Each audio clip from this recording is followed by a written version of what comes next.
মাধ্যমিকে ও উচ্চ মাধ্যমিকে একটা বা দুটা সাবজেক্টে ফেল করেছো অথবা নতুন করে পরীক্ষা দিতে চাইছো, তারা রবীন্দ্র মুক্ত বিদ্যালয়ে পরীক্ষা দিয়ে এই বছরই রেজাল্ট ও মার্কশিট সার্টিফিকেট পাবে।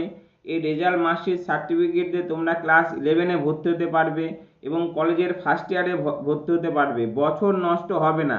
তোমরা নিটের পরীক্ষায় বসতে পারবে, জেনভা, জিএনএম, প্যারামেডিকেল, ফার্মাসি, এছাড়াও physics, chemistry, zoology, botany, history, geography, political সায়েন্সে অনার্সে ফার্স্ট ইয়ারে ভর্তি হতে পারবে। বছর তোমাদের নষ্ট হবে না, এই বছরই ভর্তি হতে পারবে। কলেজে ভর্তি করানোর দায়িত্ব আমাদের, কলেজে ভর্তি করানোর দায়িত্ব আমাদের, স্কুলে ভর্তি করানোর দায়িত্ব আমাদের। তোমরা যদি ভর্তি হতে চাও এক্ষুনি যোগাযোগ করো। রায়গঞ্জ রবীন্দ্র মুক্ত বিদ্যালয়, রায়গঞ্জ রবীন্দ্র মুক্ত বিদ্যালয়, বিবিডি মোড়, শনি মন্দিরের পাশের গুলিতে। এক্ষুনি ফোন করো।